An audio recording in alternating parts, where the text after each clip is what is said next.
Students, आज अपने इस वीडियो में करेंगे आपके एक्सरसाइज 7.2 का क्वेश्चन नंबर 5, जिसमें हमें फाइंड द रेशो यानी रेशो निकालनी है जिसका कोई लाइन सेगमेंट ए और बी के कोऑर्डिनेट्स दिए हुए हैं जो डिवाइड कर रहे हैं एक्स एक्सिस को। किसको कर रहे हैं? एक्स एक्सिस को। तो सिंपल आप समझिए एक बार, इसका रफली मैं एक स्केच बना लूँ। मान लीजिए ये आपकी कोई लाइन सेगमेंट है, ओके। तो जिसका ये पॉइंट और ये पॉइंट है, इनको ए और बी मान लेते हैं। ए पॉइंट है, इसकी कोऑर्डिनेट्स हैं 1, -5, और वहीं पर बी कोऑर्डिनेट्स जो है इसके कोऑर्डिनेट्स क्या क्या हैं, -4 और -5। ओके, यहीं पर कह रहा है कि एक्स एक्सिस को डिवाइड कर रहा है, तो यानी कि एक्स एक्सिस को करेगा तो यहाँ कोई एक पॉइंट ले लेते हैं जिसको मैं पी मान लेता हूँ। तो जब भी एक्स एक्सिस को करे, मैं आपको पहले ही बता चुका हूँ, तो वाई की वैल्यू 0 होती है, और अगर ये वाई को करता तो एक्स की 0 होती, तो एक्स को एक्स मान लेते हैं। ओके, तो पी क्या क्या आ गया, x, 0। यहाँ पर हमें रेशो निकालनी है, तो उस रेशो को अपन एक बार लेट कर लेंगे।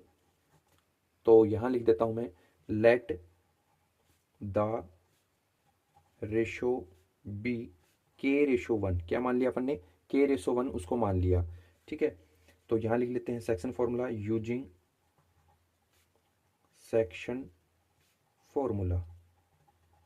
ओके, जो कि क्या होता है, x, y और इजिकल टू में आपका होता है mx और अपॉन में m+m, कोमा ऐसे ही my+my और अपॉन में m+m। यहाँ पर पहले m के पास 1 आता है, दूसरे के पास 2 आता है, 1 2, ऐसे ही 1 और 2, 1 और 2। जबकि यहाँ 1 होता है तो x के साथ 2 आता है, यहाँ 2 होता है तो यहाँ 1 आता है। ऐसे ही y के साथ यहाँ 1 है तो यहाँ 2 आएगा, यहाँ 2 है तो यहाँ 1 आएगा। ये था अपना सेक्शन फॉर्मूला। इसके अंदर से अपन वैल्यू रखेंगे, तो ये वाली वैल्यू होती है जो अपने इंटरनल सेक्शन के अंदर को पॉइंट देते हैं उसकी वैल्यू, यानी p के कोऑर्डिनेट्स x की जगह पर x ही रखेंगे, कोमा y की जगह क्या है वैल्यू, 0, ये फील कर लेंगे। ऐसे ही m1 की वैल्यू क्या मान रखी है, k, और m2 की 1, तो यानी m1 के लिए k लिख लिया, इनटू x2, तो x2 की वैल्यू ये रहेगी और y2 ये है, ये आपका x1 और ये आपका y1। तो ऐसे ही x2 की वैल्यू -4 है, ये लिख लेंगे, प्लस m2, m2 क्या है, m2 आपका 1 है, इनटू x1, x1 की वैल्यू देखिए ये a से 1 है, अपॉन में m1 और m2 की वैल्यू यानी k+1 लिख लिया, कोमा सेम ऐसे ही m1 और y2 की वैल्यू लेंगे, तो m1 की वैल्यू तो k रहेगी, y2 की वैल्यू आप b से ले लोगे यानी 5 आएगी। क्या आएगी? 5 आ जाएगी, प्लस m2 की वैल्यू वही 1 है और y1 की वैल्यू यहाँ से लेंगे -5, अपॉन में m1 m2 की वैल्यू ऐड करनी है k+1।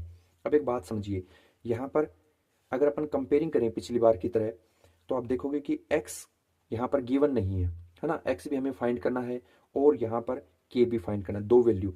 जबकि अगर y एक्सिस को करें तो y में यहाँ 0 गिवन है और यहाँ पर a की वेरिएबल k है, तो मैं यहाँ पर लिख देता हूँ नाउ कंपेयरिंग। तो इस चीज को थोड़ा सोचने वाला था कि हमें किसको कंपेयरिंग करना है, तो now comparing for y axis. अपन ने y को ही क्यों चूज किया, क्योंकि इसमें a की वेरिएबल आएगा, वो भी k वाला, क्योंकि इधर तो 0 दे रखा है। जबकि x एक्सिस को लेते हैं तो उसमें दो वैल्यू थी अपनी, एक x और एक k, तो यहाँ से इसको 0 लिया और इधर से अपन ले लेंगे सिर्फ ये जो अपना y एक्सिस वाली ये वैल्यू जो होती है ये वाली, यानी k इंटू 5, तो कितना आ गया 5k, 1 को -5 से कराया यानी -5, और अपॉन में आपका क्या है k+1, तो उसे लिख लेंगे k+1। ओके, तो इस तरीके से ये आ गया अपना। अब k+1 जो है वो इधर डिवाइड में है, इधर करेंगे तो मल्टीप्लाई में जाएगा, और मल्टीप्लाई में आपको पता है 0 से हो रहा है, और 0 से कोई भी चीज़ मल्टीप्लाई होती है तो हमेशा 0 आता है, तो इसको लिख देंगे 0। नीचे वाला पार्ट लिखने की जरूरत नहीं है, अपर पार्ट लिख देते हैं 5k-5। ओके, तो यहाँ पर ये जो -5 है इसको 0 की साइड कर देंगे तो इधर माइनस से ये जाके प्लस हो जाएगा, और 0 में प्लस होने से कोई इफेक्ट पड़ेगा नहीं, यानी 5 आ जाएगा एज इट इज। तो 5k = आ गया 5। अब देखिए ये जो आपका 5 है मल्टीप्लाई में, इधर जाए तो डिवाइड में, यानी 5/5 = k। ओके, और जब 5 से 5 कैंसिल हो जाता आ गया 1, यानी k की वैल्यू क्या आ गई आपकी, 1 आ गई। क्या आ गई? 1 आ चुकी है। तो यानी कि आप कह सकते हो ये भी 1 है और ये भी 1, और ये मैंने आपको पहले ही बताया था कि जब दोनों वैल्यू सेम हो, यानी m1 की वैल्यू और m2 दोनों ही रेशो सेम हो, तो हमेशा वो मिड पॉइंट फॉर्मूले को फॉलो करती हैं। ओके, तो यहाँ पर अपने को पूछा भी है कि also find the coordinates of point of division, यानी p के जो कोऑर्डिनेट्स हैं वो अपने को निकाल कर दिखाने हैं। तो मैं इधर लिख देता हूँ यूजिंग मिड पॉइंट फॉर्मूला। और मिड पॉइंट फॉर्मूला कब बनता है, जब 1:1 अपने को गिवन हो तब, यूजिंग मिड पॉइंट फॉर्मूला। क्या होता है, x और कोमा y दोनों के लिए होता है x1 प्लस x2 अपॉन में 2 और वहीं y1 प्लस y2 अपॉन में 2। यहाँ पर x के लिए x लिख लेंगे और y के लिए भी y लिख लेंगे। ओके, x1 की वैल्यू क्या है, x1 की वैल्यू ये आपकी जो 1 है ये ले लेंगे, प्लस x2 की वैल्यू क्या है, जो आपकी ये वाली है यानी कि माइनस का 4 ले लेंगे, अपॉन में 2 है ये ले लिया। और वहीं पर y1 के लिए क्या लेंगे, y1 के लिए आप देखिए ये वाला यानी माइनस का 5 लेंगे, प्लस y2 यानी ये वाला 5 है ये ले लेंगे, अपॉन में 2 ले लेंगे। ठीक है, और यहाँ पर इसको थोड़ा सॉल्व करते हैं तो क्या आएगा, 1 में से -4 किया यानी माइनस का 3 आएगा, अपॉन में 2 है वो आ जाएगा, कोमा -5 में से 5 माइनस हो रहा है यानी कि 0 आ रहा है, अपॉन में 2 आ रहा है। जब इसे सॉल्व कर देंगे तो अपने को क्या मिल जाएगा, ये मिलेगा x, y यानी -3/2 और इसको करवाया तो ये 0 ही आ जाएगा।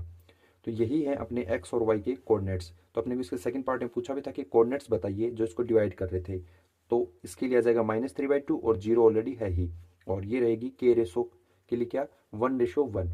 ओके।